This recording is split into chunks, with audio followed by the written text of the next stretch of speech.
Hello everyone, welcome to the learning nest. मैं नेहा स्वागत करती हूँ आपका अपने चैनल पर। आज की क्लास में हम क्या करेंगे? आज की क्लास में हमने जो अकाउंटिंग स्टैंडर्ड का थ्योरी कॉन्सेप्ट पढ़ा था उसी के कुछ प्रैक्टिस एमसीक्यूज लगाएंगे। आई होप आपको आज की क्लास पसंद आएगी। करते हैं बिना किसी डिले के स्टार्ट। पहला क्वेश्चन आपके स्क्रीन पर है, which of the following is the main objective of accounting standard. हमें ये बताना है कि हमारे अकाउंटिंग का जो है मेन ऑब्जेक्टिव कौन सा है हमारी अकाउंटिंग का। एक मिनट, मुझे पेन सिलेक्ट करने दो, जस्ट अ मिनट। ये पूछ रहा है कि हमारे अकाउंटिंग स्टैंडर्ड जो है वो क्या करते हैं। सॉरी, एक मिनट, क्वेश्चन कुछ। विच one of the following is main objective of accounting standard. Main objective बताना है। मैंने आपको कल की क्लास में 3 मेजर ऑब्जेक्टिव बताए थे। पहला, रिलायबिलिटी इंश्योर करना, रिलायबिलिटी। दूसरा मैंने बताया था आपको यूनिफॉर्मिटी, यूनिफॉर्मिटी। और तीसरा मैंने आपको बताया था कंपेरेबिलिटी, कंपेरेबिलिटी। तो आप ढूंढ लो इन तीनों में से कीवर्ड्स, उसी से हमारा आंसर निकल जाएगा। पहला वो ऑब्जेक्टिव कह रहा है टू इंक्रीज प्रॉफिट। ऐसा तो मैंने कोई ऑब्जेक्टिव नहीं बताया अकाउंटिंग स्टैंडर्ड्स का। दूसरा ऑब्जेक्टिव बताया to ensure uniformity and comparability in accounting. बिल्कुल ठीक बात कह रहा है। बाकी ऑब्जेक्टिव्स को भी एक बार पढ़ लेते हैं। टू रिड्यूस टैक्सेस, ऐसा भी कोई ऑब्जेक्टिव नहीं है। टू इंक्रीज सेल, ऐसा भी कोई ऑब्जेक्टिव नहीं है। तो इस क्वेश्चन का करेक्ट आंसर क्या बन जाएगा? Option number B, to ensure uniformity and comparability in accounting. Next पढ़ते हैं हम, accounting standards provide guidelines for. किसको गाइडलाइंस देता है ये? मैंने आपको बताया था, ये बेसिकली हमें अकाउंटिंग ट्रांजैक्शन को रिकॉर्ड करना प्लस फाइनेंशियल रिपोर्टिंग को प्रिपेयर करना, उसके लिए हमें क्या करता है? रूल्स, रेगुलेशंस, गाइडलाइंस बताता है। तो हम पढ़ते हैं वन बाय वन कर। Recording and presenting accounting information, इसके लिए हमें गाइडलाइंस इशू करता है, तो ये मुझे ठीक ही लग रहा है। नेक्स्ट पढ़ते हैं मार्केटिंग ऑफ प्रोडक्ट्स, बिल्कुल भी नहीं। रिक्रूटमेंट ऑफ एम्प्लॉयज, बिल्कुल भी नहीं। प्रोडक्शन प्लानिंग, बिल्कुल भी नहीं। तो इसका क्या आंसर बन जाएगा correct? Option number A, recording and presenting financial information. Next question है हमारे पास, विच ऑर्गेनाइजेशन इश्यूज। कौन सी ऑर्गेनाइजेशन है जो इशू करते हैं किसको? अकाउंटिंग स्टैंडर्ड्स को इंडिया में। हमने कल की क्लास में ही बात की थी, आईसीएआई। क्या फुल फॉर्म है? Institute of chartered accountant of India. Headquarter मैंने आपको कल की क्लास में बताया था, इंपॉर्टेंट है। कहां पर है इसका हेडक्वार्टर? न्यू दिल्ली में है। इसका फॉर्मेशन ईयर भी मैंने आपको कहा था, याद होना चाहिए। कब फॉर्म हुआ था? 1949 में। मैंने ये भी कहा था कि एएसबी जो हमारा अकाउंटिंग स्टैंडर्ड बोर्ड है, जो कब बना था? 1977 में। उसके फॉर्मेशन में भी इसका इंपॉर्टेंट कंट्रीब्यूशन था। तो ये 3-4 फैक्ट मैंने आपको आईसीएआई से रिगार्डिंग बोले थे, पेपर के पॉइंट ऑफ व्यू से इंपॉर्टेंट है। तो यहां पर पढ़ो, कौन सी ऑर्गेनाइजेशन इशू करती है? RBI? Not. SEBI? No. ICI बिल्कुल ठीक है। और नाबार्ड? नाबार्ड तो हमारा एग्रीकल्चरल बैंक है। एक बार इनका ईयर डिस्कस कर लेते हैं। वैसे ही एक बार जनरल, नाबार्ड बना था 1982 में। आईसीआई बनी थी 1949 में। सेबी बनी थी 1990 में और ऑफिशियली रेगुलेट बॉडी बनी थी 1992 में। आरबीआई बना था 1934 में और नेशनलाइज हुआ था 19 नहीं 34 में बना था और एक्ट 1935 था। नेक्स्ट पढ़ते हैं हम इसके बाद, the full form of ICAI is. ICAI की फुल फॉर्म क्या है? Institute of chartered accountant of India. क्या फुल फॉर्म है? Institute of chartered accountant of India. अभी बताया कब बनी थी? 1949 में। मेन काम क्या है? जो सीए हैं उनके प्रोफेशंस को रेगुलेट करना, उनके लिए नॉर्म्स, गाइडलाइंस इशू करना। नेक्स्ट क्वेश्चन है, accounting standards help in achieving. क्या ऑब्जेक्टिव है? क्या मतलब इंपॉर्टेंस है? क्या हेल्प करती है अचीव करने में? कंपेरेबिलिटी, बिल्कुल ठीक है। Secrecy, wrong. हायर टैक्सेशन, बिल्कुल गलत। मोनोपली, बिल्कुल गलत। तो अकाउंटिंग स्टैंडर्ड आपको क्या हेल्प करती है? 3 चीजें बताई थी मैंने आपको, यूनिफॉर्मिटी, रेलेवेंस या रिलायबिलिटी और कंपेरेबिलिटी, यूआरसी। ये तीनों आपको क्या होने चाहिए? याद होनी चाहिए। नेक्स्ट है आपके पास, which one of the following is not. हमें ना पेपर में क्वेश्चन ध्यान से पढ़ना, जिसने नोट पूछा है कि कौन सा बेनिफिट जो है अकाउंटिंग स्टैंडर्ड्स का नहीं है। यूनिफॉर्मिटी तो बेनिफिट है, ये तो ठीक है ऑप्शन। कंपेरेबिलिटी भी बेनिफिट है, ये भी ठीक है। रिलायबिलिटी भी बेनिफिट है, ये भी ठीक है। Elimination of all accounting estimates, ये बिल्कुल गलत है। ये गलत है ना, तो इसने नोट ही पूछा था, कौन सा नहीं है, तो ये हमारा क्या बन जाएगा इस ऑप्शन का करेक्ट आंसर। नेक्स्ट क्वेश्चन है, accounting standards primarily deal with, किससे डील करता है ये, पढ़ते हैं हम किससे डील करते हैं। अकाउंटिंग प्रिंसिपल्स एंड प्रैक्टिसेस से, बिल्कुल सही है। प्रोडक्शन टेक्निक से, नो। ह्यूमन रिसोर्स पॉलिसी से, बिल्कुल गलत। सेल्स प्रमोशन से, बिल्कुल गलत। तो अकाउंटिंग स्टैंडर्ड हमारा किससे रिलेटेड है, अकाउंटिंग के प्रिंसिपल्स एंड प्रैक्टिसेस से।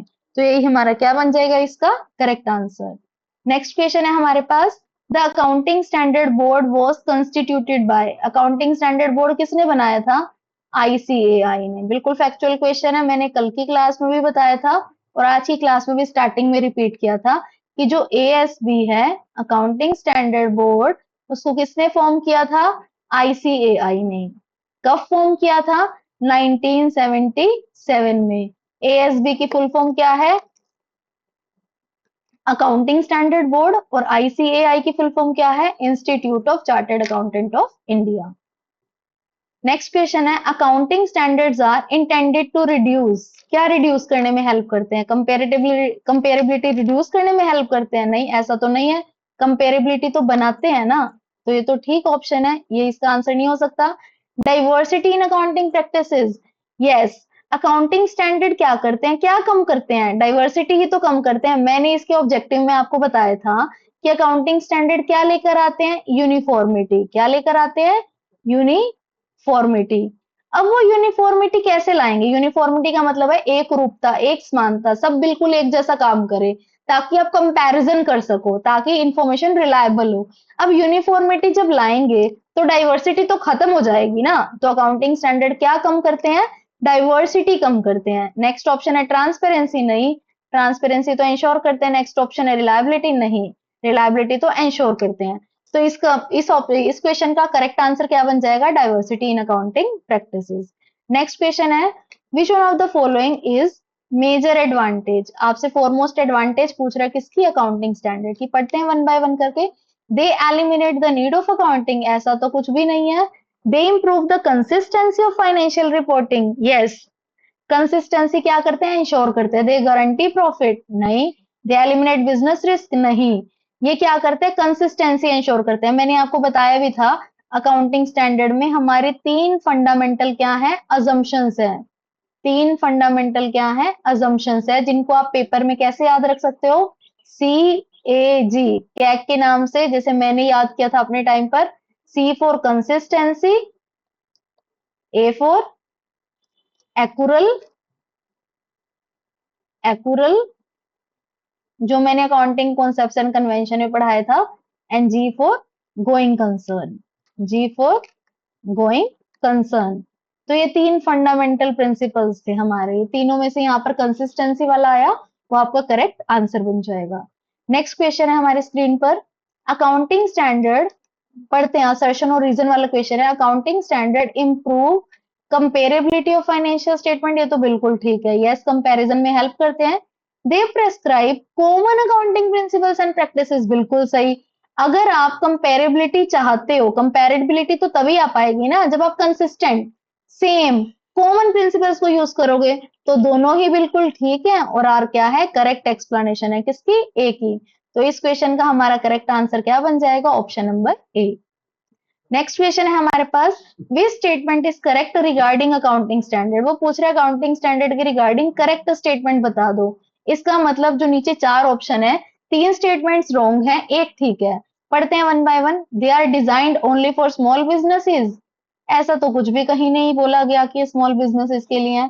They provide a framework for accounting treatment and disclosure, ये एक फ्रेमवर्क प्रोवाइड करते हैं किसके लिए, अकाउंटिंग ट्रीटमेंट एंड डिस्क्लोजर। यहाँ पर ना डिस्क्लोजर जो वर्ड है ना, उसको फाइनेंशियल रिपोर्टिंग से हम लिंक कर सकते हैं, फाइनेंशियल रिपोर्टिंग, कि जब हम फाइनेंशियल रिपोर्टिंग बनाते हैं, डिस्क्लोजर उससे रिलेट करता है ये वर्ड यहाँ पर, तो ये बिल्कुल ठीक है। ये अकाउंटिंग ट्रीटमेंट मतलब रूल्स रेगुलेशन गाइडलाइंस, और डिस्क्लोजर मतलब रिपोर्टिंग आप कैसे करते हो ये बताते हैं, तो ये ऑप्शन बिल्कुल ठीक है। बाकी ऑप्शंस को भी एक बार हम गो थ्रू करते हैं। They guarantee that every business will use identical estimates, ऐसा तो कुछ भी नहीं है। They eliminate professional judgement completely, ऐसा भी कुछ इसने बात नहीं की है। तो इसने करेक्ट पूछा, तो ऑप्शन बी आपका क्या बन जाएगा, करेक्ट आंसर बन जाएगा इस क्वेश्चन का। नेक्स्ट क्वेश्चन पर चलते हैं। नेक्स्ट क्वेश्चन है which one of the following best explain the need for accounting standard. अब हमें 4 स्टेटमेंट दी गई है, सबसे बेस्ट जस्टिफिकेशन कौन सी स्टेटमेंट में, हम वही बताना है। बेसिकली क्या बताना है हमें, नीड के लिए जस्टिफिकेशन बतानी है। डिफरेंट एंटरप्राइज में otherwise follow different accounting treatments for similar transaction. वो कह रहा है कि डिफरेंट एंटरप्राइज, अलग अलग एंटरप्राइज में follow different accounting treatment for similar transaction. Next है business should never make estimates, ये गलत है। नेक्स्ट है all businesses must earn equal profit, ऐसा तो कुछ भी नहीं होता। Accounting standard replace financial statement, क्या हम फाइनेंशियल स्टेटमेंट की जगह अकाउंटिंग स्टैंडर्ड बनाने लग जाएंगे, ऐसा भी नहीं है। तो फर्स्ट स्टेटमेंट बिल्कुल ठीक है, पर ये स्टेटमेंट थोड़ी सी एम्बिगियस लग रही है मुझे, थोड़ी सी क्लियर नहीं हो रही है। डिफरेंट एंटरप्राइजेस में otherwise follow different accounting treatment for similar transaction, कि सिमिलर ट्रांजेक्शन के लिए अलग अलग ट्रीटमेंट जो है, बाकी तीनों तो बिल्कुल गलत है। ए ही इसका करेक्ट आंसर है, बट थोड़ा सा मुझे इस क्वेश्चन में क्लैरिटी कम दिख रही है। नेक्स्ट है accounting standard improve the comparability of financial statement, ठीक है बिल्कुल। कॉमन फ्रेमवर्क देता है ये भी बिल्कुल ठीक है। कंपेरेबिलिटी तभी हो पाएगी ना जब कॉमन फ्रेमवर्क होगा, ऐसा क्वेश्चन हमने पहले भी किया है, बिल्कुल सेम क्वेश्चन था वो भी। दोनों ठीक है।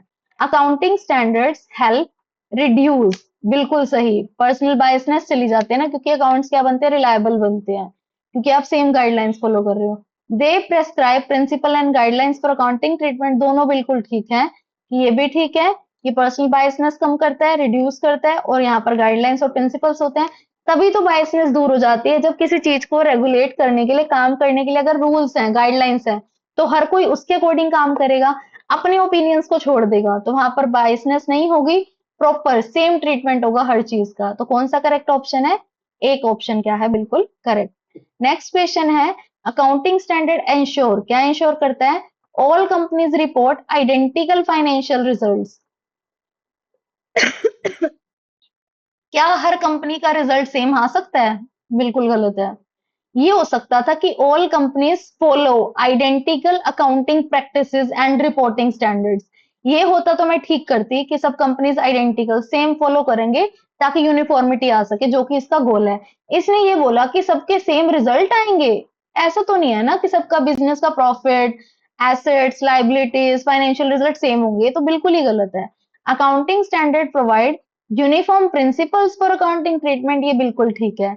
ये क्या करता है, यूनिफॉर्म प्रिंसिपल देता है, तो इसका क्या ऑप्शन ठीक होगा, ए गलत है, पर आर क्या है, बिल्कुल ठीक है। हम वो ऑप्शन ढूंढते हैं जहां पर ए क्या है, फॉल्स है, और आर क्या है, ट्रू है। तो डी इसका क्या बन जाएगा, करेक्ट ऑप्शन। नेक्स्ट क्वेश्चन है accounting standard enhance the reliability, बिल्कुल सही है, रिलायबिलिटी बढ़ती है इससे। They prescribe appropriate accounting treatment and disclosure requirement, दोनों बिल्कुल ठीक है। तो दोनों ठीक है, और आर क्या है, जस्टिफाइबल आंसर है ए का।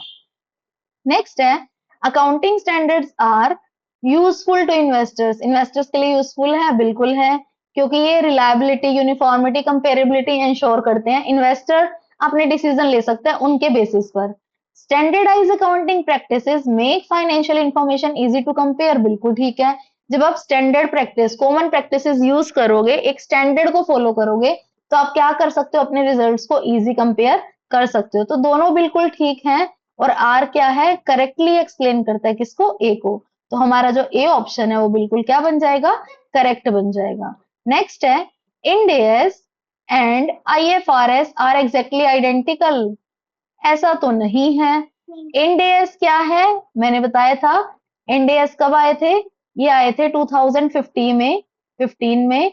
और ये क्या थे, ये कन्वर्जेंस में बनाए गए थे, किससे, आईएफआरएस के कन्वर्जेंस में, कि जब हम ग्लोबली डील करेंगे तो हम अपनी जो फाइनेंशियल रिपोर्टिंग करेंगे, रिकॉर्डिंग करेंगे, तो हम किसको फॉलो करेंगे, एएस के बजाय इंड एस को फॉलो करेंगे। और आईएफआरएस क्या है, आईएफआरएस का इंडिया से कनेक्शन नहीं है। आईएफआरएस जो है ना, ग्लोबली वर्ल्ड वाइड एक्सेप्टेड है, कि जो दुनिया में बाकी देश जब आपस में ट्रेड कर रहे हैं, तो वो अकाउंटिंग करते हुए किसको फॉलो करते हैं, आईएफआरएस को फॉलो करते हैं। इंड एस इंडिया फॉलो कर रहा है ग्लोबली डील करते हुए, IFRS world wide nation follow कर रहे हैं। तो ये दोनों सेम है, नहीं, ये तो दोनों क्या है, बिल्कुल डिफरेंट है, सेम नहीं है। तो ये तो गलत हो गया। सेकंड ऑप्शन है Ind AS are substantially convergence with IFRS, बिल्कुल ठीक है, कि इंड एएस को आपने कन्वर्ज करके बनाया किसके, आईएफआरएस के। तो ऑप्शन क्या होगा, ए बिल्कुल गलत है, आर बिल्कुल ठीक है। हमें ऐसा ऑप्शन ढूंढना है जहां पर ए क्या है, फॉल्स है, और आर क्या है, करेक्ट है या ट्रू है। नेक्स्ट क्वेश्चन है, IFRS facilitate international comparison of financial statement, बिल्कुल ठीक है। आईएफआरएस इंटरनेशनली ग्लोबली यूज किया जाता है। IFRS provide internationally oriented financial reporting framework, बिल्कुल ठीक है, दोनों ही बिल्कुल ठीक है। और आर क्या है, करेक्ट एक्सप्लेनेशन है ए की। नेक्स्ट है, accounting standards can completely eliminate differences in accounting practices. वो कह रहा है कि अकाउंटिंग स्टैंडर्ड कंप्लीटली एलिमिनेट कर देते हैं। देखो अकाउंटिंग स्टैंडर्ड ना इंश्योर करते हैं कि सेम प्रैक्टिसेस को फॉलो किया जाए, ताकि क्या हो सके, एलिमिनेशन हो सके, किसका मतलब जो आप डिफरेंसेस है उनका। ये बोल रहा है accounting standard can completely eliminate differences in accounting practices across all country. नहीं, इंडिया में तो इंश्योर कर सकते हैं कि वो एलिमिनेट हो सके डिफरेंसेस को, ताकि आप कंपेरेबिलिटी यूनिफॉर्मिटी इंश्योर कर सको। But all over the country वो नहीं कर सकते, अक्रॉस ऑल कंट्रीज नहीं कर सकते, तो ये क्या है, गलत है। नेक्स्ट है, कंट्रीज में have different legal, economic and regulatory requirement, बिल्कुल ठीक है कि हर कंट्री का अपना लीगल एनवायरनमेंट अलग है, इकोनॉमिक एनवायरनमेंट अलग है, रेगुलेटरी एनवायरनमेंट अलग है, तो वो अकॉर्डिंगली अकाउंटिंग प्रैक्टिसेस को फॉलो करेंगे। तो ए इसका बिल्कुल गलत आंसर है, और आर इसका बिल्कुल सही करेक्ट ऑप्शन, करेक्ट स्टेटमेंट है। तो कौन सा ऑप्शन करेक्ट हो जाएगा, A is false and R is true. Next question है, accounting standard promote transparency in financial reporting, बिल्कुल ठीक है। ट्रांसपेरेंसी तो आएगी ना जब आप हर चीज को क्या करोगे, बिल्कुल अच्छे से डिस्क्लोज करोगे, अच्छे से बनाओगे, यूनिफॉर्मिटी फॉलो करोगे, रिलायबिलिटी इंश्योर करोगे, तो ट्रांसपेरेंसी होगी। ए तो बिल्कुल ठीक है। They prescribe disclosure requirement for relevant financial information, yes, accounting standard 1 है ना, डिस्क्लोजर ऑफ फाइनेंशियल स्टेटमेंट से रिलेटेड है। तो ये बताता है ना कि हमें अपने फाइनेंशियल स्टेटमेंट्स को क्या करना चाहिए, डिस्क्लोज करना चाहिए। तो अगर ट्रांसपेरेंसी होगी तभी तो आप मतलब डिस्क्लोज कर पा रहे होंगे ना। तो दोनों ही ऑप्शन क्या है, बिल्कुल ठीक है। और आर क्या है, करेक्ट एक्सप्लेनेशन है किसकी, ए की। नेक्स्ट क्वेश्चन है हमारा, अकाउंटिंग स्टैंडर्ड बोर्ड, ये मैंने पहले भी बताया था, अकाउंटिंग स्टैंडर्ड बोर्ड कब बना था, 1977 में बना था। किसके थ्रू बना था, आईसीएआई के थ्रू, ये पहले भी बताया था मैंने आपको।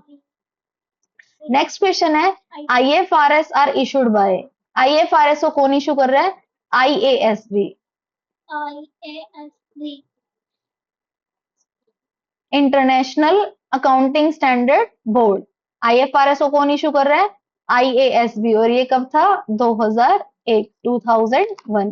ध्यान रखोगे, एएसबी की फुल फॉर्म है अकाउंटिंग स्टैंडर्ड बोर्ड, और आईएएसबी की फुल फॉर्म है इंटरनेशनल अकाउंटिंग स्टैंडर्ड बोर्ड।